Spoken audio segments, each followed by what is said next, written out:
The Saturday afternoon sun bathes Max Williams's backyard in golden light, casting dancing shadows across the pristine lawn of his sprawling estate.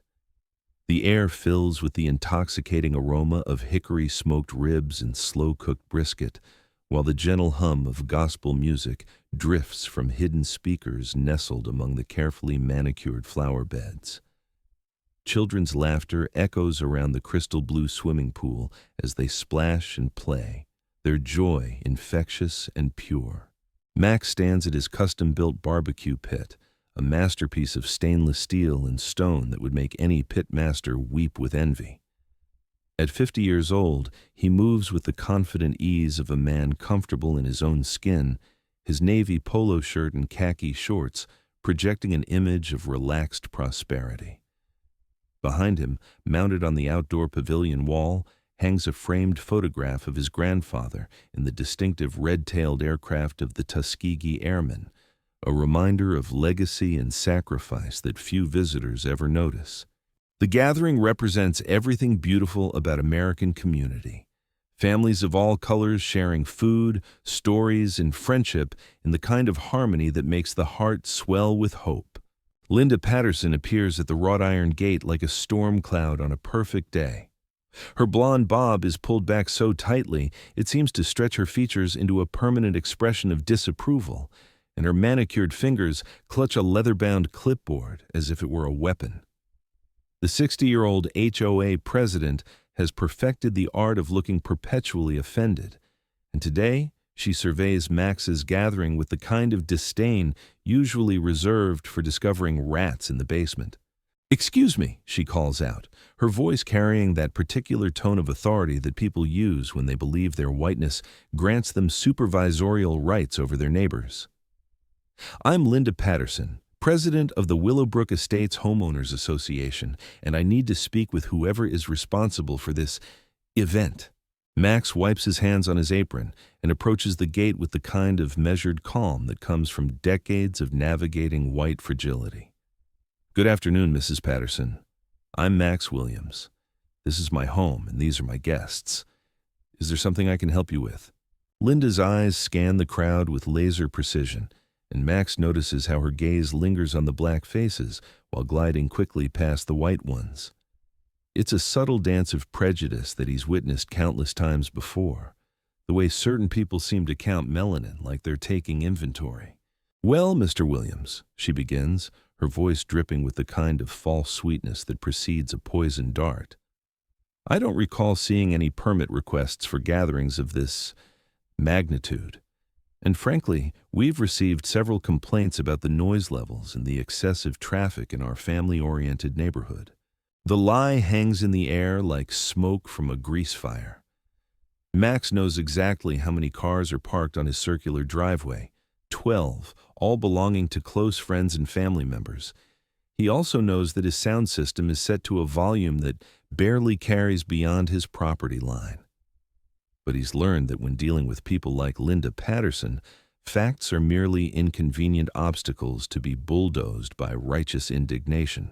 "Mrs. Patterson, I've carefully reviewed all HOA guidelines, and I'm in full compliance," Max responds, his voice steady but firm. "This gathering started at 4 o'clock, well within the permitted hours, and all my guests are parked on my private property." Linda's clipboard becomes a shield as she flips through pages with theatrical importance. "Yes, well, compliance isn't just about following the letter of the law, Mr. Williams.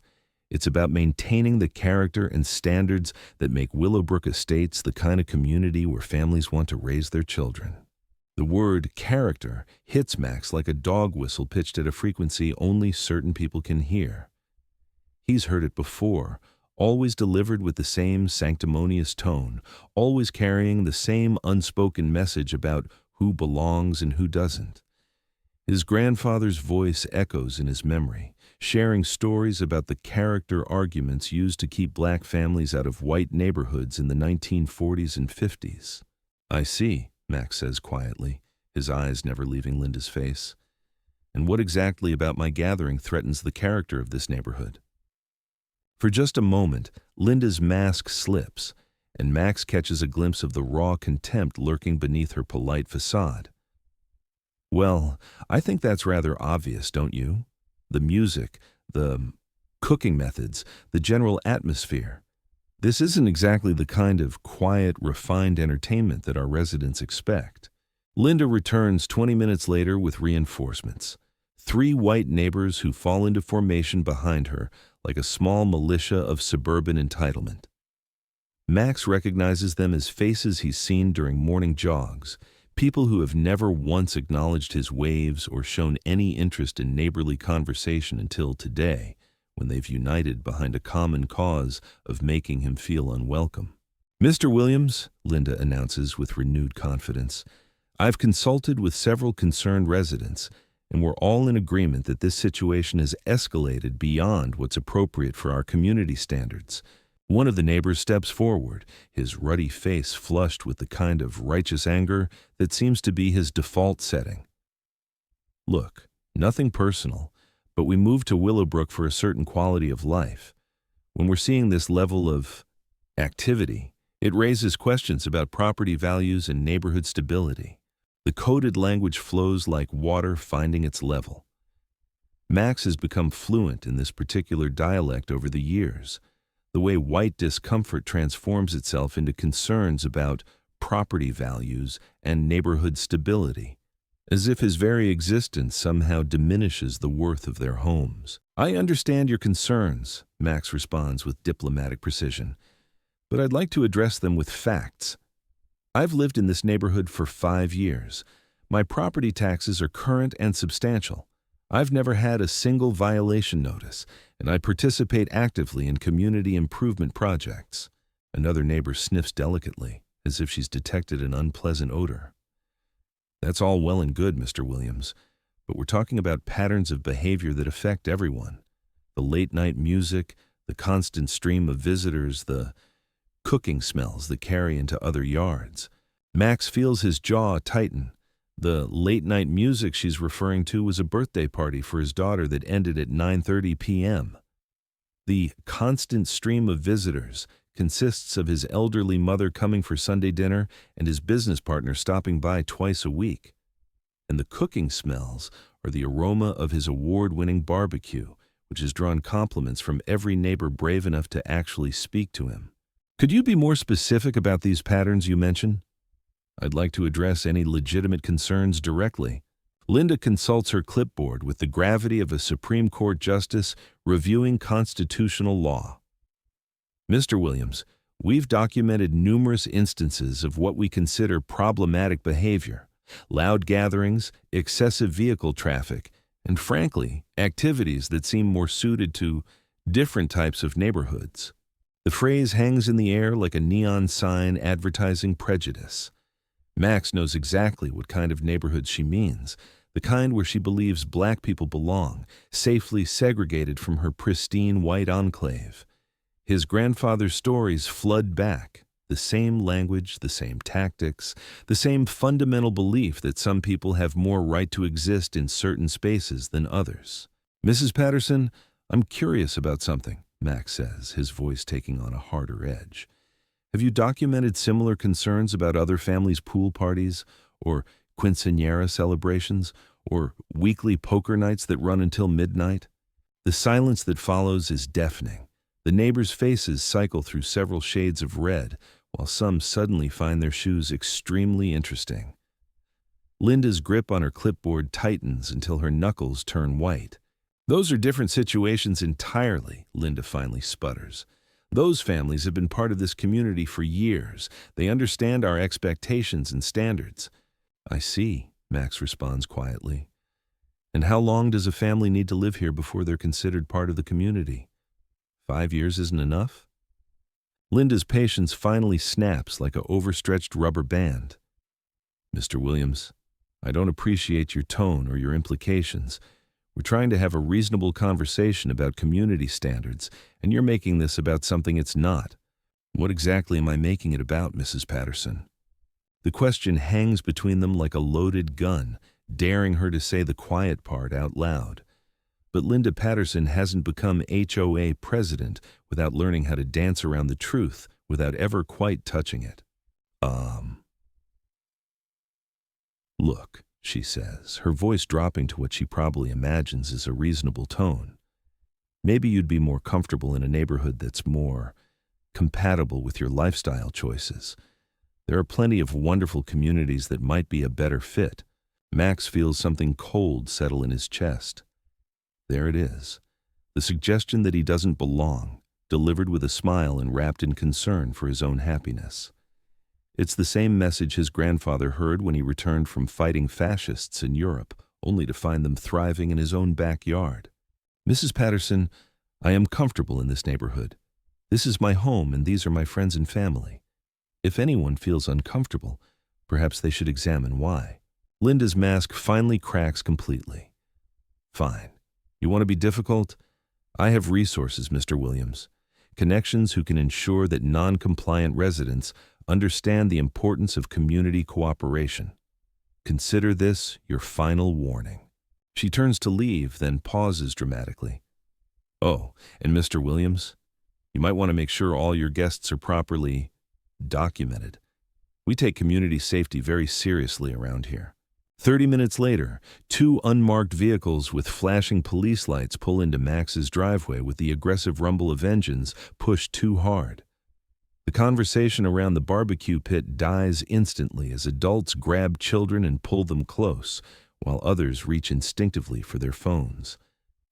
Max feels his chest tighten with a familiar dread, the same sensation his grandfather must have felt when white hoods appeared on dark country roads. Officer Reynolds emerges from the first vehicle like a man on a mission from God.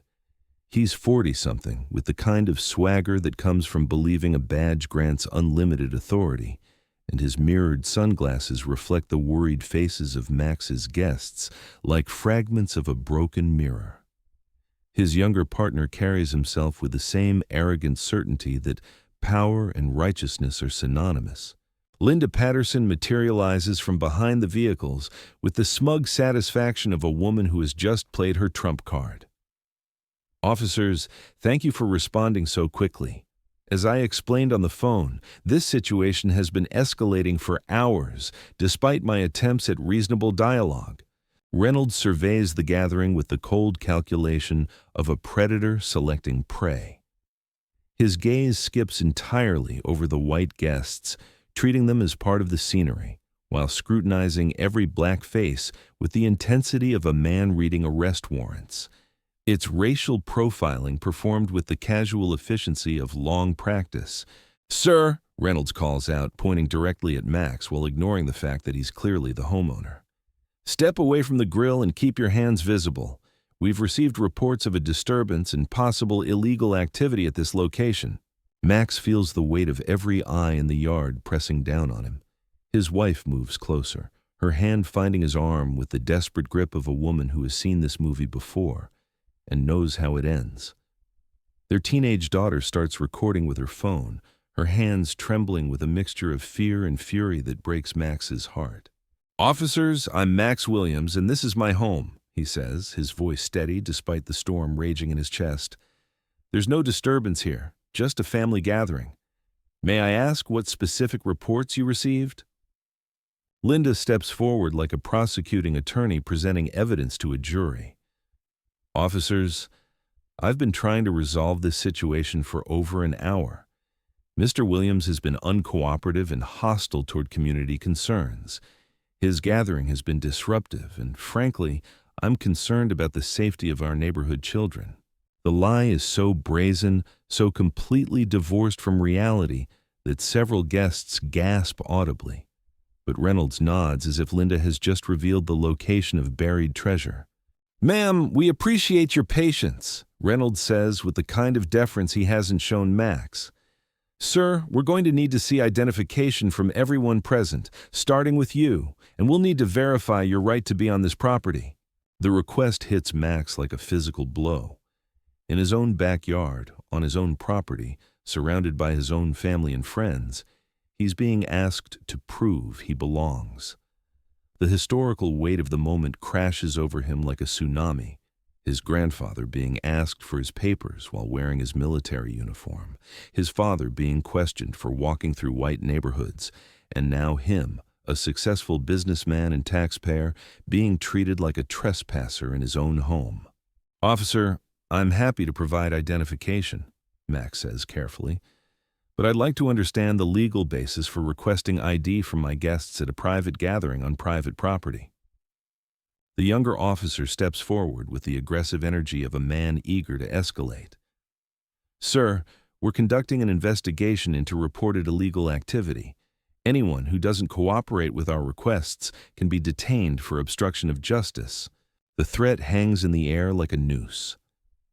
Max looks around at his guests, his elderly uncle who survived Jim Crow, his cousin who teaches elementary school, his neighbor who's a nurse at the children's hospital. All of them now viewed through the lens of criminality simply because they're black and breathing. "Officers," Max says quietly, "what illegal activity are you investigating?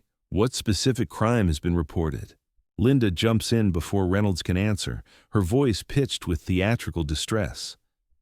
"Officers, there have been noise violations, possible drug activity given the number of people coming and going, and I'm concerned about the children's safety in this environment." The accusation of drug activity lands like a bomb in the middle of the gathering. Max's wife, a pediatric surgeon at the city's premier hospital, stares at Linda with the stunned expression of someone who has just been slapped across the face. His longtime friend, a prominent attorney, begins recording everything on his phone with the methodical precision of someone preparing for court. Reynolds approaches Max with his hand resting on his service weapon. "Sir, for everyone's safety, I need you to place your hands behind your back while we conduct a preliminary search of the premises." "Am I under arrest?" Max asks. "You're being detained for investigation purposes," Reynolds replies. "Turn around and place your hands behind your back." Max looks at his 12-year-old son, whose eyes are wide with confusion and terror. He looks at his daughter, whose phone continues recording even as tears stream down her face. He looks at his guests, whose expressions range from outrage to resignation to the kind of bone-deep exhaustion that comes from witnessing the same injustices play out generation after generation. He turns around and places his hands behind his back, feeling the cold metal of handcuffs click into place while his neighbors watch and his family weeps. In this moment, standing in his own backyard surrounded by the smell of his own barbecue, Max Williams understands exactly how his grandfather felt when he returned from fighting for freedom abroad, only to find tyranny waiting at home. The handcuffs bite into Max's wrists as Reynolds leads him away from the barbecue pit like a common criminal. The symbolism isn't lost on anyone present, a successful black man being arrested at his own family gathering while white neighbors watch from behind their curtains, and a white HOA president orchestrates the humiliation with the satisfaction of someone settling an old score. Linda Patterson has positioned herself as the unofficial liaison between the fake officers and the community, speaking to Reynolds with the familiarity of a co-conspirator. "Officer, I want you to know how much the neighborhood appreciates your quick response. We've been dealing with this situation for months, and it's such a relief to have proper authority involved." The younger officer begins approaching the black guests with the systematic efficiency of a cattle drive, demanding identification from each person while completely ignoring the white attendees. Max's cousin, a third-grade teacher who has never received so much as a parking ticket, finds herself being questioned about her presence at a family barbecue as if she's a terrorist suspect. "Bram." "Ma'am, what's your relationship to the homeowner?" the officer demands, his notebook ready to record her response like evidence in a capital murder case. "He's my cousin," she replies, her voice steady despite the fear Max can see in her eyes. "We're family. This is a family gathering." "And what's your business here today? How long have you known the suspect?" The word suspect cuts through the afternoon air like a blade. Max isn't just being detained anymore.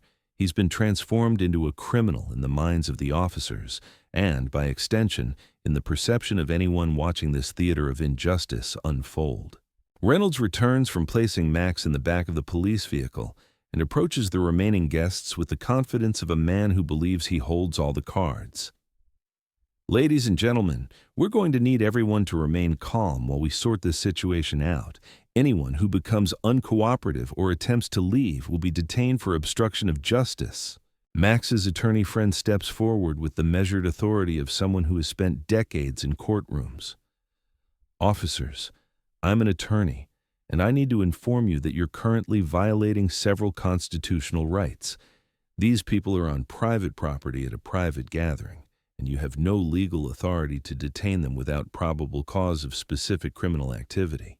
Reynolds turns toward the attorney with the kind of predatory focus that suggests he's been waiting for someone to challenge his authority. Sir, we're conducting a lawful investigation based on multiple complaints about illegal activity. Your legal advice isn't needed or welcome here. What specific illegal activity? The attorney presses. What crimes are you investigating? Linda jumps in before Reynolds can answer, her voice rising with theatrical urgency. Officers, there have been noise violations, suspected drug activity, possible weapons violations, and concern for child safety. I've documented everything carefully. The accusations multiply like cancer cells, each one more absurd than the last, but delivered with such confident authority that they begin to take on the weight of truth through sheer repetition. Max watches from the police car as his life's work, his reputation, his standing in the community, his family's sense of safety, is systematically dismantled by lies and prejudice. Max's wife approaches the vehicle where her husband sits handcuffed, her face a mask of controlled fury and heartbreak. Officers, my husband is a prominent businessman and government contractor. This is a terrible mistake that's going to have serious consequences for everyone involved. The younger officer laughs with the cruel amusement of someone who has heard it all before. Ma'am, everyone's a prominent businessman when they're sitting in the back of a police car. We'll let the investigation determine what your husband really is. Reynolds decides to escalate further, approaching the barbecue pit and beginning to dismantle the food preparation area under the guise of searching for contraband. He dumps potato salad onto the ground, claiming he needs to check the containers for hidden drugs. He destroys Max's prize-winning ribs, saying the meat could be concealing weapons.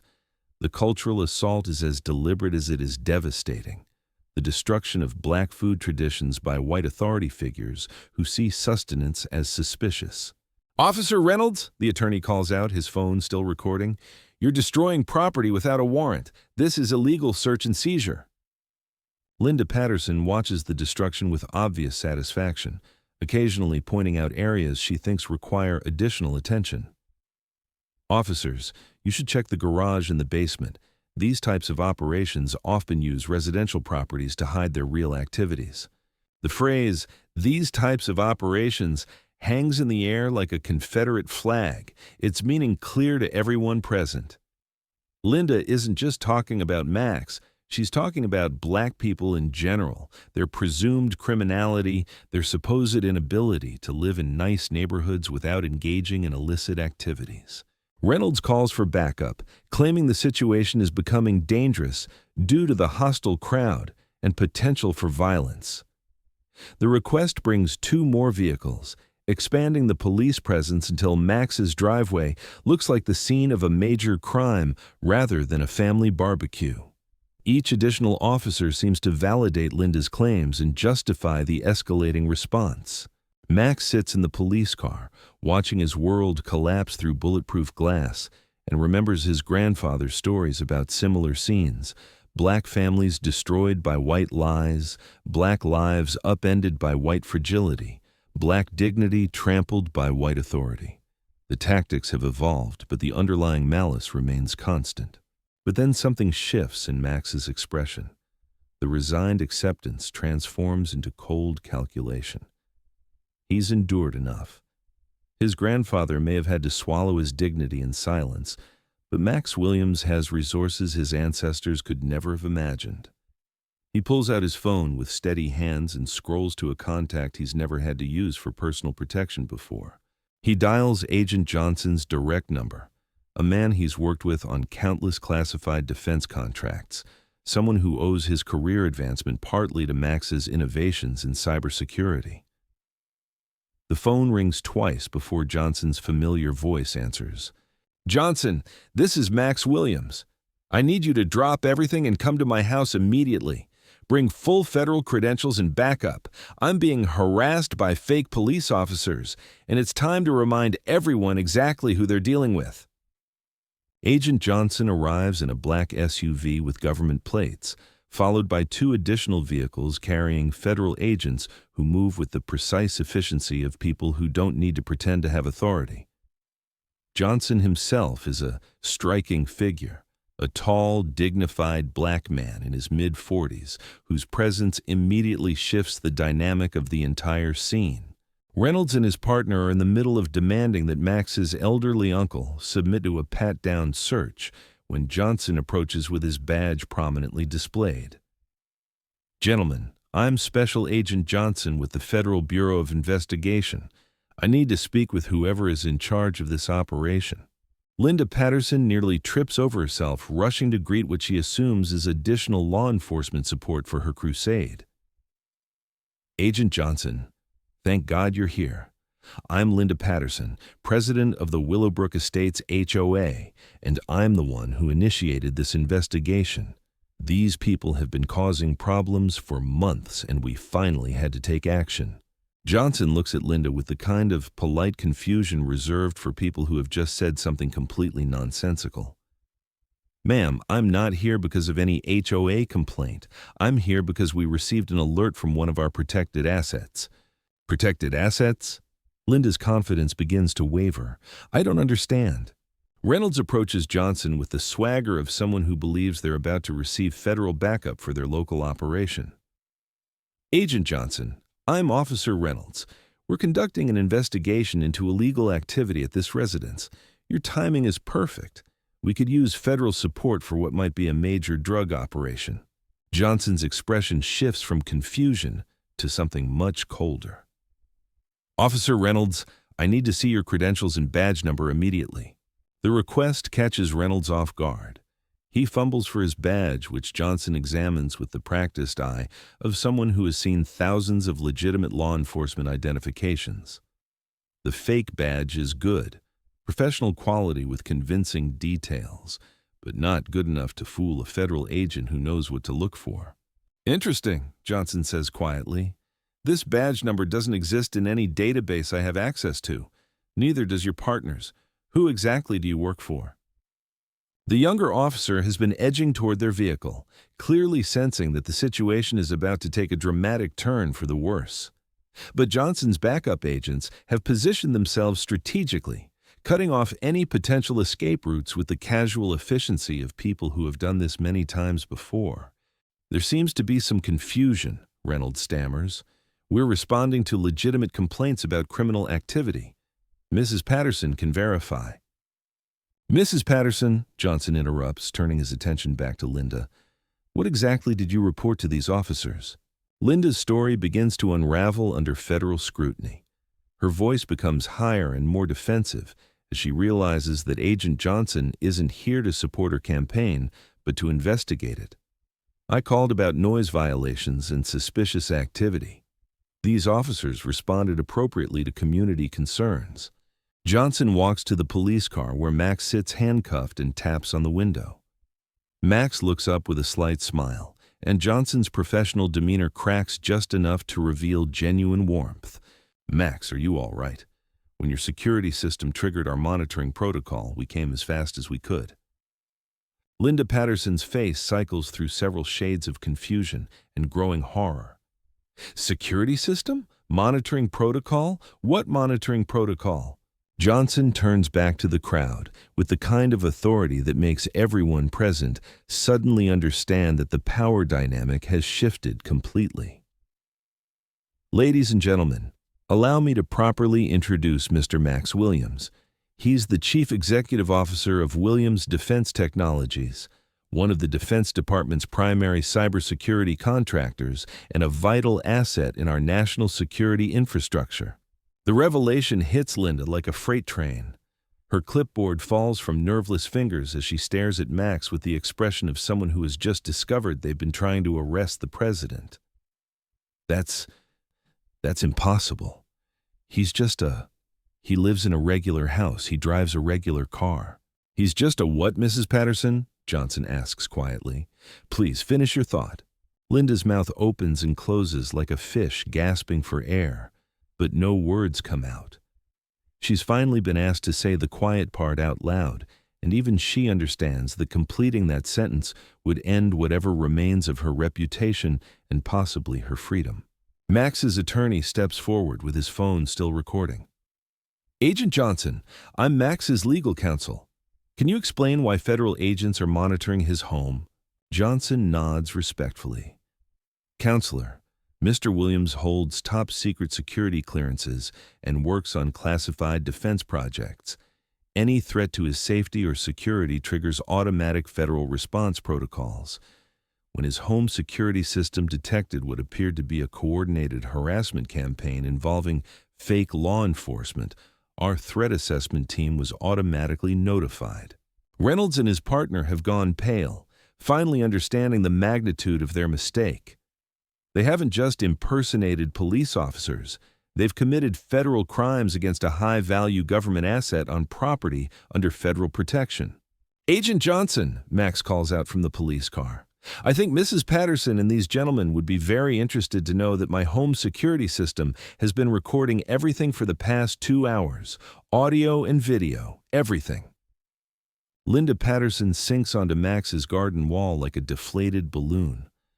The weight of her situation is finally beginning to penetrate her consciousness.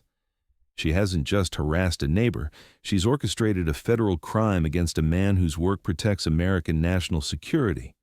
The recordings also show this isn't the first time Mrs. Patterson has coordinated with these fake officers, Max continues. There's a pattern of harassment targeting black families in this neighborhood, always using the same tactics, always with the same outcome. Johnson signals to his agents, who begin approaching Reynolds and his partner with handcuffs ready. Gentlemen, you're under arrest for impersonating federal officers, conspiracy to violate civil rights, and threatening a protected government asset. Mrs. Patterson, you're also under arrest for conspiracy and coordination in these crimes. The neighborhood, which had been watching from windows and doorways with the fascination of people witnessing a car accident, suddenly becomes very quiet. The reality of what they've just witnessed, the systematic targeting and harassment of a federal contractor by racist neighbors and fake cops, begins to sink in. Max finally emerges from the police car as Johnson removes his handcuffs. He stands in his own driveway, on his own property, surrounded by his own family, and surveys the wreckage of Linda Patterson's racist campaign with the quiet dignity of a man who has just proven that justice, while delayed, is not denied. The handcuffs click around Linda Patterson's wrists with the finality of a coffin lid closing. Her face has gone ashen as the full scope of her legal jeopardy becomes clear, and she looks around desperately for support from the neighbors who had nodded along with her campaign of harassment. But the street has become remarkably empty as former allies discover urgent indoor activities that require their immediate attention. Agent Johnson reads the charges with the methodical precision of someone who has done this countless times, but the words carry special weight when applied to someone who thought her whiteness would protect her from consequences. Linda Patterson, you're under arrest for conspiracy to violate civil rights under color of law, conspiracy to commit impersonation of federal officers, and harassment of a protected government asset. Reynolds and his partner are already in federal custody, their fake badges and uniforms confiscated as evidence. The younger officer has begun crying, his earlier swagger replaced by the desperate sobbing of someone who has just realized that federal prison is a very different prospect than local jail. Reynolds maintains his defiant posture, but his hands shake as he's led toward the federal transport vehicle. This is insane, Linda protests as Agent Johnson guides her toward his SUV. I was protecting my neighborhood. I was doing my job as HOA president. These people, this isn't how things are supposed to work. Max steps forward, his voice carrying the quiet authority of someone who has spent years navigating corporate boardrooms and federal briefings. Mrs. Patterson, you coordinated with fake police officers to harass and intimidate multiple families based solely on their race. You used your position as HOA president to weaponize neighborhood concerns against people you deemed unworthy of living here. That's not community protection, that's domestic terrorism. The word terrorism hits Linda like a physical blow. In her mind, terrorists are foreign, dangerous, different from her. She's just a concerned homeowner trying to maintain property values and community standards. The cognitive dissonance of being labeled a terrorist while believing herself to be a patriot creates a kind of mental whiplash that leaves her stunned and speechless. Max's attorney approaches with his legal pad full of notes and his phone full of recorded evidence. Agent Johnson will be filing a comprehensive civil rights lawsuit against Mrs. Patterson, the HOA board, and several neighbors who participated in this harassment campaign. The damages will be substantial, not just for emotional distress, but for the threat to national security created by targeting a defense contractor. Johnson nods grimly. Counselor, the federal charges alone carry maximum sentences of 10 to 15 years each. Mrs. Patterson coordinated at least 8 separate incidents of harassment against minority families over the past 2 years, all using the same fake police operation.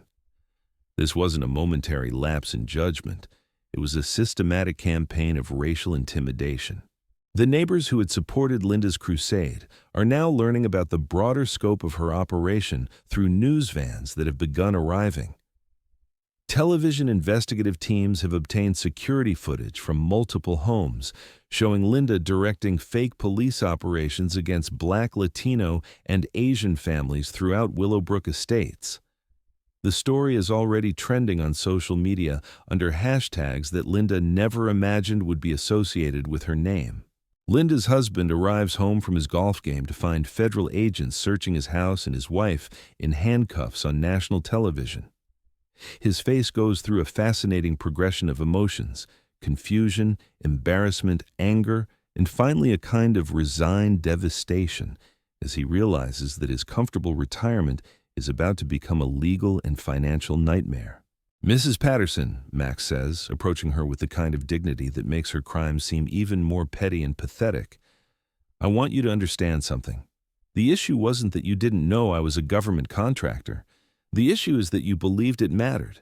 Every family you targeted deserved the same respect you would demand for yourself. Linda looks at Max with eyes full of tears and confusion, as if she's seeing him clearly for the first time. I didn't know, she whispers.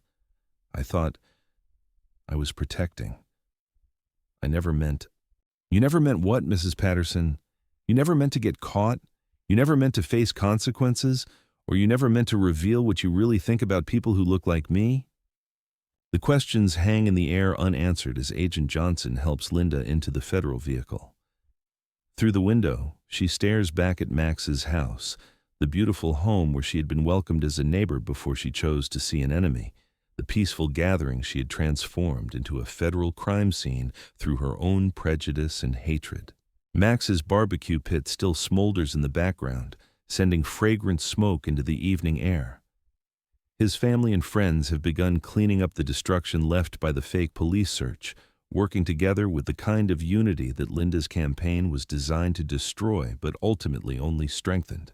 The last image Linda Patterson sees of Willowbrook Estates is Max Williams standing in his own driveway, surrounded by his family, holding his grandson in his arms while federal agents drive her toward a future that will be very different from the comfortable, segregated retirement she had imagined for herself. As the vehicles disappear around the corner, Max looks at the crowd of genuine neighbors, people of all races who have come to offer support and apologies for not speaking up sooner. The community Linda tried to divide through fear and hatred is beginning to heal through truth and justice. 6 months later, Max Williams stands in the same backyard where his world nearly collapsed. But everything has changed.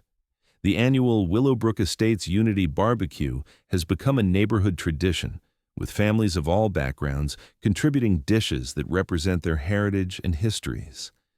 The same tables that once held evidence of Linda Patterson's hatred now display a feast of cultures united in community. Linda Patterson herself is serving the third year of a federal sentence for civil rights violations and conspiracy charges. Her house sold at a significant loss, with the proceeds going toward restitution for the 8 families she targeted through her fake police operations. The HOA she once ruled with iron-fisted prejudice has been dissolved and reformed with a charter specifically prohibiting discrimination and requiring diversity training for all board members. Reynolds and his partner received 12 and 10-year sentences respectively for their roles in the conspiracy. The investigation revealed they had been operating their fake police scam across 3 states, targeting minority families in upscale neighborhoods and collecting payments from racist homeowners who wanted to drive out unwanted neighbors. Their arrests led to the exposure of similar operations nationwide and federal legislation requiring verification systems for all law enforcement contacts. Max's grandson, now 4 years old, plays in the same yard where he once watched his grandfather handcuffed and humiliated. But the child's memories will be different. He'll remember the day his grandfather's dignity triumphed over hatred, the day justice arrived in black SUVs with federal badges, the day their community chose healing over division.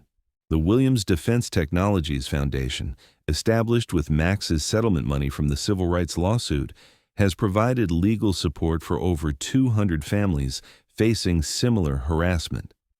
The foundation's work has exposed dozens of fake police operations and resulted in federal civil rights prosecutions across 15 states. Max's wife has returned to her surgical practice, but she now also serves on the board of civil rights organizations, using her experience to help other families navigate the intersection of professional success and racial harassment. Their daughter has started a non-profit organization documenting modern-day civil rights violations through social media and citizen journalism. Max himself has testified before Congress about the ongoing reality of housing discrimination and the need for federal protection of civil rights in residential communities. His grandfather's photograph from the Tuskegee Airmen still hangs in the outdoor pavilion, but it's now surrounded by images from the Unity BBQ, showing how the legacy of service and sacrifice continues through new generations, fighting different battles for the same fundamental principles. The neighborhood children, both black and white, play together in Max's yard every weekend, their laughter a living testament to the possibility of communities built on inclusion rather than exclusion. They don't fully understand the history that brought them together, but they're creating a future where such understanding won't be necessary, because justice will be assumed rather than fought for.